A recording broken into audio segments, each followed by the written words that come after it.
Olá, sétimo ano, tudo bem? Aqui quem fala é o professor Renê, o professor de Geografia de vocês, e hoje nós vamos dar início, na verdade nós vamos continuar um conteúdo que já foi iniciado, né?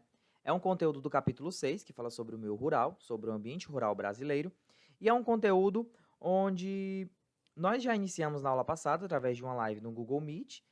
Esta live nós começamos como uma forma introdutória, ou seja, nós damos início a um conteúdo novo que vai cair em prova, que vocês vão ver a partir daqui para frente. E é um conteúdo que já foi visto. Então eu peço que se vocês tiverem dúvidas, se vocês não estiverem cientes ainda do que eu estou falando, quando eu falo, por exemplo, em ambiente rural, em meio rural, eu peço que vocês retomem aos assuntos anteriores, né? Peçam referências a mim, de assistir vídeos, de leituras, ou apenas leiam o livro didático de vocês que está presente, né? Este conteúdo está presente lá, começando na página 122, beleza? Lembrando que quando eu falo em meio rural, eu falo em um ambiente específico que está presente dentro do espaço geográfico brasileiro. Assim como o meio rural, que é um conteúdo que a gente já está, que nós já iniciamos, mas que estamos vendo agora, existem outros tipos de meio, né? Existem outros tipos de ambientes no espaço geográfico brasileiro. Ambientes que, inclusive, nós já vimos. Que ambientes são esses? Por exemplo, quando eu falo em ambiente da cidade, ou urbanização, são características do quê? De um ambiente urbano, certo? São características de um ambiente da cidade, são características da cidade, que é um ambiente que está presente no espaço geográfico brasileiro, assim como o meio rural, certo? Então, são coisas diferentes que nós já vimos e que estamos partindo desse princípio, beleza? Lembrando que existem diversos conceitos, isso foi visto na aula passada, certo? Mas resumindo de uma maneira geral, existem diversos conceitos que estão presentes dentro desse meio rural. Uma dessas palavras, um desses conceitos é a própria palavra rural, né? Outro exemplo disso, a gente pode dizer agrário, né? Tanto agrário quanto rural são palavras que estão dentro desse ambiente rural, né? Dentro deste ambiente que faz parte do campo brasileiro, né? Deste interior, quando a gente conhece como interior, zona rural, meio agrário, beleza? Apesar dessas palavras estarem dentro desse ambiente rural, deste campo brasileiro, são palavras que têm significados diferentes. Como assim, professor? Nós temos, por exemplo, rural e agrário. Quando eu falo em rural, eu estou me referindo ao ambiente rural, ou seja, a este ambiente que, quando eu falo, por exemplo, em rural ou campo, vem na mente de vocês, né? Que é essa presença de verde, onde você tem uma, uma variedade maior, por exemplo, da natureza, onde você tem essa presença deste ambiente mais calmo, né? Diferente, por exemplo, do ambiente da cidade, né? Quando eu falo, por exemplo, no ambiente da cidade, né, no espaço urbano, no ambiente urbano, eu me refiro a esse ambiente cheio de prédios, né, cheio de concreto, essa movimentação de pessoas, ruas, concretos, prédios, certo? Então, quando eu falo em ambiente rural, meio rural, eu estou me referindo a este ambiente aqui, a este ambiente conhecido como o interior, né, de vocês. Muita gente tem interior na família quando vai passear, né, nas férias. Então, quando eu falo em ambiente rural, eu me refiro a este ambiente aqui, certo? Quando eu falo em agrário, no conceito de agrário, eu me refiro às atividades do campo, ou seja, as atividades que são produzidas no ambiente rural. Que atividades são essas? Nós podemos dar como exemplo aqui a agricultura e também a pecuária, certo? Que são atividades que faz parte deste agrário aqui, que são atividades do campo, mas que estão presentes no ambiente rural. Ou seja, apesar deste rural e este agrário serem coisas diferentes, eles estão relacionados. Por quê? Porque rural significa ambiente rural, né? Estou me referindo a um ambiente rural, ou seja, um ambiente do campo. E quando eu falo em agrário, estou me referindo a atividades do campo. E essas atividades do campo são produzidas aonde? No ambiente rural, beleza? Então, apesar desses conceitos serem diferentes, eles estão relacionados, beleza? Isso nós vimos na aula passada. O que foi também que nós vimos na aula passada? Nós vimos sobre a economia do ambiente rural de uma forma geral, né? De uma forma assim mais objetiva. E aí nós vimos que existem economias que se referem ao agronegócio, lembrando que o agronegócio tem características específicas. Quando eu falo em agronegócio, eu lembro de grandes produções, certo? Eu penso em grandes economias, em vastos terrenos que são produzidos a fim da exportação, né? A fim de gerar riqueza. Onde você tem um empresário, que é o dono deste terreno, que está é, disponibilizando o seu capital para produzir e gerar riqueza, né, gerar economia. Nós temos também outros tipos de economia que faz parte dessa agricultura familiar, que é bem diferente do agronegócio. O agronegócio são grandes exportações, são grandes indústrias, é tudo muito grande. Já na agricultura familiar, não. É bem mais pequeno, né? São produções mais pequenas, onde as famílias produzem no seu próprio quintal, ou no terreno do lado, né? Que faz parte deles. E que são produções menores, onde, na grande maioria das vezes, serve para o próprio consumo, ou seja, eles plantam para comer e o que pouco que sobra, eles acabam vendendo para, enfim, comprar coisas que são necessárias no nosso cotidiano. Beleza? Então, existem dois tipos, basicamente, de economia no ambiente rural. Uma delas é o agronegócio, que é essa grande exportação, certo? Esses donos de fazendas muito grandes que acabam introduzindo certo tipo de agricultura ou pecuária, ou os dois, num ambiente e que acaba servindo para gerar riqueza, né? Gerar economia. Onde você tem um investimento muito grande, né, para uma produção em grande massa. E aí a gente tem o incentivo de tecnologia, como vocês podem ver aqui, né, grandes tratores, e aí a gente tem, por exemplo, a pulverização de aviões, né, através de aviões, enfim, outros tipos de ferramentas que não estão presentes aqui, porque aqui é muito mais manual, aqui a gente não tem uma riqueza muito grande, né, são famílias mais locais que produzem para si próprio e o pouco que sobra acabam vendendo, beleza? Tudo isso a gente viu em aulas passadas. Dando continuidade a este conteúdo, e já iniciando um conteúdo novo, né, dentro deste próprio conteúdo, a gente viu também que existe diversas produções aqui no Brasil, né? E lembrando também que o Brasil ele é um país que tem muita produção agrícola, ou seja, é um país que produz bastante atividades primárias, no caso a agricultura, né? A gente, por exemplo, nós somos referência em produção de soja, né? A gente viu isso na aula passada, certo? Para vocês terem uma noção aqui de o que o Brasil mais produz na sua produção, né, da agricultura, né, da pecuária, na sua produção primária. Nós temos como a soja como uma grande referência, né? O Brasil ele é o maior exportador de soja do mundo, certo? Quando eu falo exportação, eu falo na venda, eu não falo na compra. Lembrando que existe a diferença de exportação para importação. Quando eu falo em exportação, o Brasil ele é o maior exportador de soja. Estou falando que o Brasil ele é o maior ele é o país que mais vende soja no mundo, certo? Ou seja, o país que mais vende soja para outros países. Beleza? E aí, lembrando que a gente tem, como nós somos um país que tem uma produção muito grande, é uma produção agrícola muito grande, nós somos referências, na verdade, em um país que tem produtos para exportação, ou seja, nós somos referências em fazer produtos agrícolas, né, plantações, e vender para outros países. Então, a grande maioria dos produtos que estão aqui no Brasil são produtos para exportação, certo? Como assim produtos para exportação? Já falei para vocês, quando eu falo em exportação, eu falo em produtos que são produzidos no Brasil e que são levados para fora, que são vendidos para fora, certo? Lembrando que essa produção de exportação, na grande maioria das vezes não, quase sempre, são produções que são dentro do agronegócio, aquele agronegócio que a gente viu aqui, ó, certo? Além dessa produção para exportação, nós temos outros tipos de produção. Que produção é essa? Uma produção mais local, ou seja, uma produção que é produzida aqui no Brasil, e que é consumida aqui no próprio Brasil, né? Exemplos de produtos que são para exportação e produtos que são de consumo local.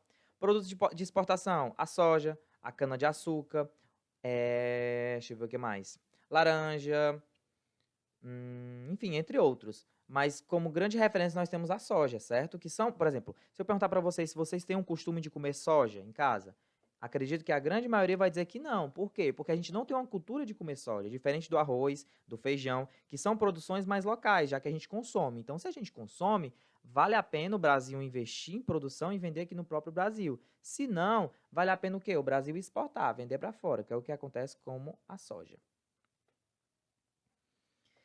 E aí existem diversos produtos agrícolas, como nós vimos aqui nesta tabela, que são produzidos no Brasil, tanto para exportação como para o consumo local. E agora nós vamos conhecer alguns deles. O primeiro deles é o café, certo? O café ele não é do Brasil, ele vem da África e ele foi introduzido no Brasil apenas em 1727, certo? Como eu falei para vocês, é um produto que vem da África e foi introduzido aqui no Brasil. Primeiramente, ele foi introduzido nesta região aqui da Amazônia, ó. Não deu muito certo, por conta tanto do clima, quanto do terreno, quanto do solo, e houve uma segunda tentativa de plantio no Brasil. Essa tentativa foi justamente nesta região aqui, ó. Nesta região aqui, em São Paulo, Minas Gerais, Rio de Janeiro, descendo para o sul do país, mas principalmente no sudeste do país, certo? E por ter dado certo essa segunda tentativa, o Brasil, no final do século XX, no final do século XIX, na verdade, o Brasil era o maior exportador de café do mundo, né? Hoje o Brasil ainda é o maior exportador de café, só que ela é uma produção menor, ela não tem assim uma grande relevância como se tinha antigamente, né?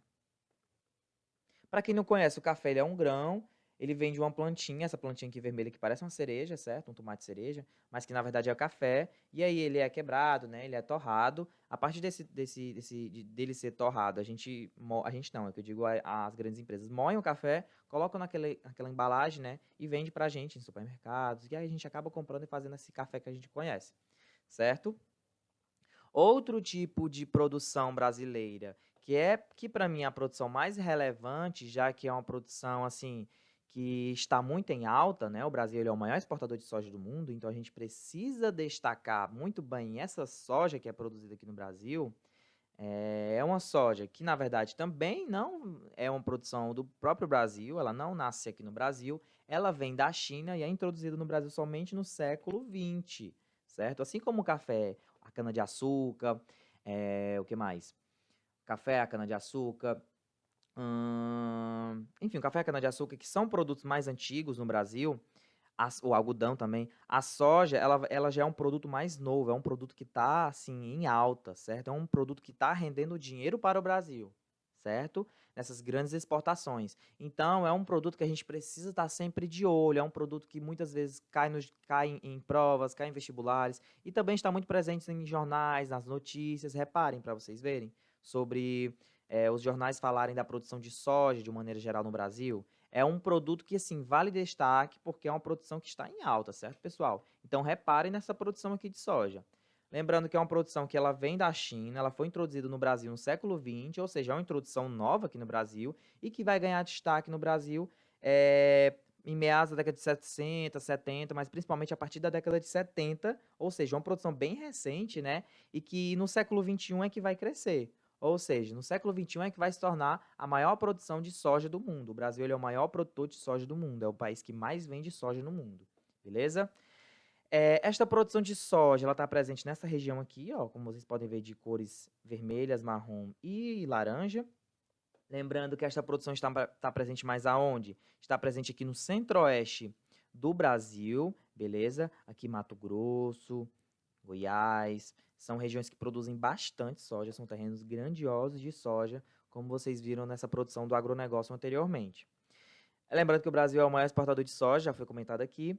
E para quem não conhece, soja é um certo tipo de grão que aqui no Brasil ele não tem um valor muito grande. A gente não consome bastante soja, né? A gente não tem a cultura de comer soja. A nossa cultura é de comer o quê? Uma proteína, né? Seja frango, galinha, carne. Também o quê? O arroz, o feijão, a saladinha. Mas lá fora não. Lá fora, principalmente na China, em países mais que fazem parte da Ásia, né? Do mundo, consomem bastante soja. Então, esta soja, para quem não conhece, já que muita gente nunca nem viu na vida, você encontra em supermercados, geralmente é essa soja texturizada, mas aqui é um grão de soja que é bem parecido com o feijão, faz parte da família de grãos, então é bem parecido com o feijão, com o arroz, certo? Então são grãos e que você pode fazer diversas coisas com ele. Só que a gente não tem esse costume, né, de comer soja. Outro tipo de produção que se tem aqui no Brasil, mas é diferentemente da soja, que é uma produção de exportação, nós temos o arroz, que é uma produção própria, uma produção local. O arroz, assim como a soja e assim como o café, eles não estão presentes de maneira inicial na produção do Brasil. Ele é originário de outro canto, de onde? Da Ásia, certo? Por isso que os asiáticos têm muito costume de comer arroz, porque é uma coisa que já faz parte da cultura deles, né? Quando a gente pensa em sushi, a gente pensa o quê? Em arroz, né? Em peixe, que são coisas que faz parte da cultura faz parte da cultura da Ásia, né? Faz parte da cultura asiática. Então, o arroz, ele é originário da Ásia, o que faz com que a produção no Brasil ela seja mais local. Ou seja, o arroz que é produzido no Brasil, ele é consumido basicamente aqui no Brasil. Ele é vendido para as pessoas do Brasil. Ela não é uma produção que vai para fora, certo? Não é uma produção de exportação, é uma produção que faz parte do próprio Brasil. Por quê? Porque essa maior produção, como a Ásia é o país que mais tem costume de comer este arroz, né, em tudo, ele acaba sendo o maior produtor de arroz, né? Então a China, por exemplo, produz muito arroz, a Índia produz muito arroz. Então esses países que produzem muito arroz, eles acabam vendendo para outros cantos do mundo, perdendo assim esse destaque que o Brasil tem nessas produções. E aí então o arroz é uma produção mais produzida para o próprio Brasil, beleza? Outro tipo de produção, nós temos o trigo. O trigo também é originário da Ásia. Ele não é produzido, ele não assim faz parte do Brasil de uma forma inicial. Ele aí vem da Ásia, é introduzido no Brasil e ele acaba sendo produzido e sendo exportado ou importado ou produzido no próprio local para o consumo próprio. Mas o trigo, pessoal, ele é bem característico, por quê? Porque o trigo ele não se adapta bem em zonas tropicais. Lembrando que essas zonas da Terra são zonas onde possuem características específicas, e o trigo ele faz parte dessa zona temperada aqui, tanto do norte quanto do sul. Então o trigo é um certo tipo de planta que se adapta melhor em zonas temperadas, o que faz com que o Brasil ele não produza tanto trigo, já que para se produzir este trigo eu preciso de uma adaptação muito grande. A gente viu que é possível fazer umas adaptações. Exemplo de adaptações, a gente tem o morango, que é produzido no Nordeste. O Nordeste uma região do Brasil muito quente, e a gente consegue produzir morango aqui, como? Em estufas, né, em grandes tecnologias que já são suficientes neste século que a gente vive, né, no século XXI, que é um século muito tecnológico. Mas o trigo ele gasta muito, então o Brasil ele não produz muito trigo. Pelo contrário, o Brasil ele não produz, ele acaba fazendo o quê? Ele acaba comprando o trigo de outros cantos, principalmente aonde? Ó? Da Argentina, que faz parte dessa zona temperada, e dos Estados Unidos, que também faz parte dessa zona temperada, certo? E o trigo ele está presente na nossa cultura de diversas formas, né? O trigo ele serve para quê? Para fazer pães, massas, bolos, tortas, biscoitos, xilito. Diversas coisas que estão na nossa cultura, que estão no nosso cotidiano, as comidas do nosso cotidiano, são feitas a partir de trigo. Então, é uma coisa que a gente consome bastante e que não tem uma produção suficiente aqui no Brasil. O que é que acontece? A gente acaba comprando de outros cantos. Tanto pela facilidade, quanto também porque são cantos mais específicos que contribuem para essa plantação, que são zonas temperadas. Beleza? E aí, como eu falei para vocês, nós importamos, né? Ou seja, nós compramos trigos de outros países. Pessoal, esta é a aula de hoje, beleza? Nas próximas aulas nós vamos dar continuidades a outros certos tipos de produções agrícolas, como por exemplo a cana-de-açúcar, o algodão, o feijão, o cacau, mandioca. E também nós vamos introduzir a pecuária. Lembrando que quando eu falo em agricultura, eu falo em produção agrícola, né, dessa produção de plantas, né, de agricultura em si. E quando eu falo em pecuária, eu falo na produção de animais, né, na venda da carne, de suínos, de galinhas, certo?